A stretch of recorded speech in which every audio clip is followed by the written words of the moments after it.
नमस्कार, मैं हूं मयंक और आप देख रहे हैं मीडिया विजिल। और मीडिया विजिल के इस खास शो में महाराष्ट्र के कंफ्यूजन के बारे में हम बात करेंगे। दरअसल पिछले लगभग 20 दिन से या यूं कहें कि 1 महीने से महाराष्ट्र में जो है लगातार एक राजनीतिक कंफ्यूजन की स्थिति या तो बन गई है या बनाई जा रही है। बन गई है वो हम सब जानते हैं, इसके बारे में हम लगातार सुन रहे हैं। बहुत सारी तरह की अफवाहें हैं मेरे पीछे। आप कुछ तस्वीरें देख रहे हैं, उन तस्वीरों में आपको जो है अजीत पवार दिखेंगे, उद्धव ठाकरे दिखेंगे, देवेंद्र फडणवीस दिखेंगे, मुख्यमंत्री एकनाथ शिंदे दिखेंगे, अमित शाह और शरद पवार दिखेंगे। और ये कन्फ्यूजन पूरा जो है वो इस बात को लेके है कि महाराष्ट्र में जो सरकार अभी है यानी कि एनडीए की, जिसमें एकनाथ शिंदे वाली शिवसेना और भाजपा जो है वो पार्टनर हैं, सहयोगी हैं, मिलकर सरकार चला रहे हैं। ये वो शिवसेना है जो टूटकर अलग हुई थी उद्धव ठाकरे की या बाल ठाकरे की शिवसेना से। हालांकि इसका दावा भी यही है कि ये बाल ठाकरे की शिवसेना है। उस सरकार में अजीत पवार की एंट्री होगी या फिर अजीत पवार जो है उनकी एंट्री होगी तो एनसीपी टूटेगी, या एनसीपी टूट जाएगी और अजीत पवार की एंट्री यहां पर होगी मुख्यमंत्री के तौर पे। तो फिर एकनाथ शिंदे का क्या होगा? क्या एकनाथ शिंदे अब भाजपा के उसी प्लान का हिस्सा हो गए हैं जहां पर यूज एंड थ्रो जो है वो सबसे पुराना और सबसे कारगर आजमाया हुआ हथियार है भाजपा भाजपा के लिए? क्या अमित शाह अपनी उसी स्ट्रेटजी पे कायम है? लेकिन सवाल यह है कि एक, अजित पवार की जरूरत भाजपा को क्यों है? दो, क्या वाकई अजित पवार एनसीपी छोड़कर जाएंगे? तीन, क्या एनसीपी टूटेगी नहीं और पूरी एनसीपी ही जो है वो भाजपा के समर्थन से सरकार बनाएगी महाराष्ट्र में, क्योंकि विपक्ष की सबसे बड़ी पार्टी वही है? या फिर ऐसा कुछ नहीं होने वाला है, ये सब कुछ या तो हो नहीं पाएगा या फिर ये होना ही नहीं था, ये सब एक प्रोपेगेंडा है। अब ये प्रोपेगेंडा है तो ये कौन चला रहा है?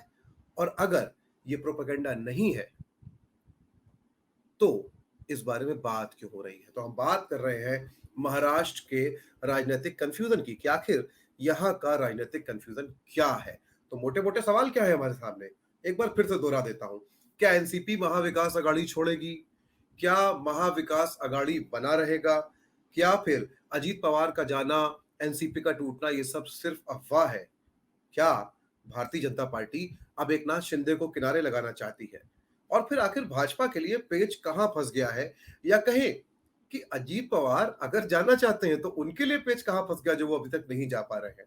तो दरअसल मैं अभी मुंबई में ही बैठा हूं और यहां पर मैंने जो तमाम पत्रकारों से बात की, नेताओं से बात की, राजनीति को समझने वाले लोगों से बात की और जमीन पे कार्यकर्ताओं से भी बात की, उससे कुछ बहुत दिलचस्प बातें निकल कर आई हैं। और इस छोटे से वीडियो में कोशिश होगी कि वो बातें आपको समझाई जा सके। अव्वल तो ये कि मैं बात करूं इससे पहले, आप जो है अगर ये वीडियो देख रहे हैं तो यूट्यूब पे हमको सब्सक्राइब कर लीजिए लगे हाथ। और ये वीडियो देखने के बाद आपको हमको ट्विटर पे भी फॉलो कर लेना चाहिए। इसके आगे बात करते हैं महाराष्ट्र के राजनीतिक कंफ्यूजन की। तो महाराष्ट्र का राजनीतिक कंफ्यूजन क्या है? दरअसल इसमें सबसे आगे, अब मेरे पीछे आप तस्वीर देखेंगे शरद पवार की। शरद पवार महाराष्ट्र की राजनीति के सबसे पक्के, सबसे बड़े, जिसे हम कहेंगे लीजेंड खिलाड़ी के तौर पे जाने जाते हैं। शरद पवार को देश की राजनीति का भी वैसा ही खिलाड़ी माना जाता है। शरद पवार अगर हम देखें तो इस समय यूपीए में सबसे कद्दावर और सबसे सीनियर नाम भी है। लेकिन ये वही शरद पवार है जिन्होंने सोनिया गांधी के विदेशी मूल के मुद्दे पर कांग्रेस छोड़ दी थी और फिर एनसीपी बनाई। लेकिन सच ये है कि पिछले लंबे समय से शरद पवार ही हैं जो यूपीए के सबसे विश्वस्त सहयोगी बने रहे हैं। तो क्या इस खेल के पीछे भी शरद पवार है? किस खेल के पीछे? क्या शरद पवार फिर से माहौल बनाना चाहते हैं कि एनसीपी जो है अजित पवार छोड़ के जाने वाले हैं? यानी कि जैसे पिछली बार हमने देखा था कि कैसे 2019 में चुनाव के नतीजों के बाद जो है वो अजित पवार जो है वो एनसीपी छोड़ के चले गए थे और सुबह के 7 बजने के पहले जो है उन्होंने उप मुख्यमंत्री पद की शपथ ले ली थी और उसके बाद लौट आए थे वापस और सरकार गिर गई थी भारतीय जनता पार्टी की, देवेंद्र फडणवीस की, जिसका दुख अब तक देवेंद्र फडणवीस का दूर नहीं हुआ है। तो क्या देवेंद्र फडणवीस कोशिश कर रहे हैं कि किसी तरह एनसीपी टूट जाए या एनसीपी का समर्थन आ जाए और सरकार बन जाए? इससे उनका क्या फायदा होगा? क्योंकि एक बात तय है कि मुख्यमंत्री जो है अजीत पवार ही बने रहना चाहेंगे या बनना चाहेंगे अगर एकनाथ शिंदे की छुट्टी होती है। अब देवेंद्र फडणवीस को सीएम तो बनना नहीं है, तो इसका एक मतलब यह है कि देवेंद्र फडणवीस का कोई बहुत इंटरेस्ट नहीं होगा अजीत पवार को इस ओर लाने में। तो फिर आखिर ये क्या है? क्या ये पुरानी स्थिति है? और शरद पवार की भूमिका इसमें क्या है? ये आपको समझाते हैं। दरअसल अगर आप जितने भी सर्वे जो आपने टीवी पर देखे हो या फिर वो सर्वे जो आपने जो है जिनके बारे में आपने सुना हो कि पॉलिटिकल पार्टीज कराती हैं, तो टीवी के सर्वे भी कह रहे हैं कि अगर आज चुनाव हो जाए तब भी उद्धव ठाकरे की जो है वो सीएम के लिए पहली पसंद है राज्य के लोगों की। ऐसा क्यों है? क्योंकि शिवसेना जब टूटी तो ना केवल जो शिव सैनिक है परंपरागत तौर पे उसके लिए ये एक आघात था, और एकनाथ शिंदे की छवि ना केवल खराब हुई, उद्धव के लिए एक भयानक सिंपैथी फैक्टर है, बल्कि जो शिवसेना का वोटर नहीं है उसके लिए भी फैक्टर है। आपको यहाँ पर अगर आप उत्तर भारत में हैं तो महाराष्ट्र की राजनीति के बारे में कुछ समझा दूं। महाराष्ट्र की राजनीति में नेता बहुत जरूरी है, लेकिन हमेशा नेता से कहीं ज्यादा बड़ी पार्टी रही है, निष्ठा रही है।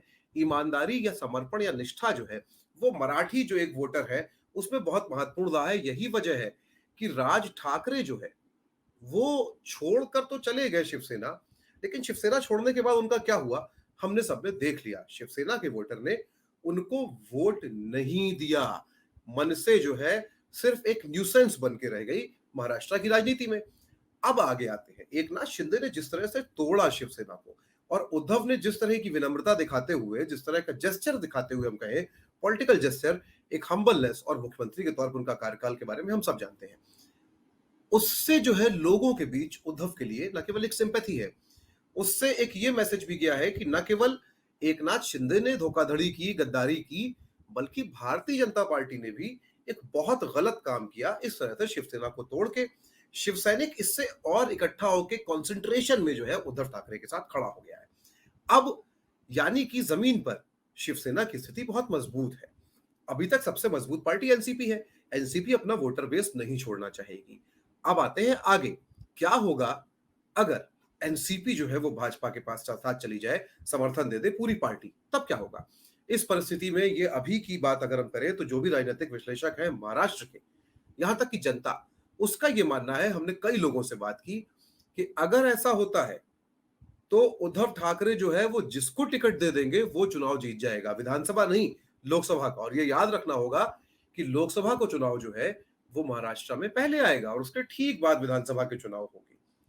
तो लोकसभा चुनाव में क्या असर होगा? अब भारतीय जनता पार्टी की समस्या क्या है यहां पर, अब एक दूसरा हिस्सा समझते हैं कि लोकसभा चुनाव में शिवसेना के लिए जो सिंपैथी फैक्टर है और एनसीपी का जो एक कोर वोट बैंक है और कांग्रेस का एक वोट है, जब ये तीनों एक साथ आएंगे तो ऐसी तमाम सीटें, और कम से कम 15 लोकसभा की सीटें ऐसी हैं जहां भारतीय जनता पार्टी जीती थी क्योंकि शिवसेना का वोट उसको 2019 में मिला था, वो ट्रांसफर हुआ था।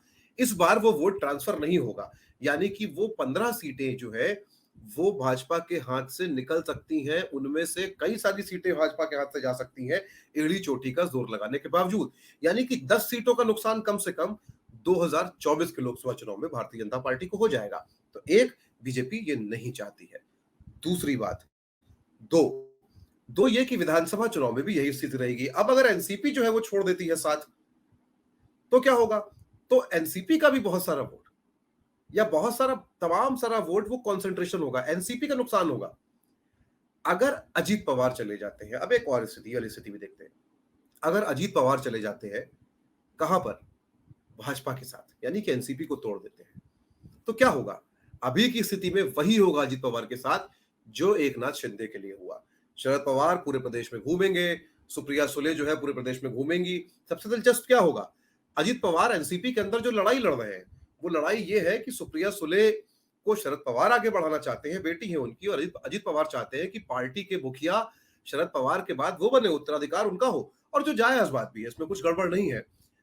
अजीत पवार के लिए ये झटका होगा, सुप्रिया सुले का रास्ता जो है वो आसान हो जाएगा एनसीपी का अध्यक्ष बनने के लिए।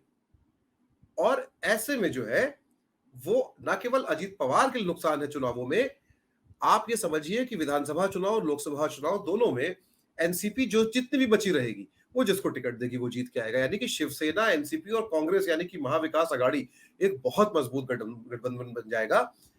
अब यहां पर बात यह है कि एकनाथ शिंदे जो है उनसे भाजपा इतनी जल्दी उकता क्यों गई?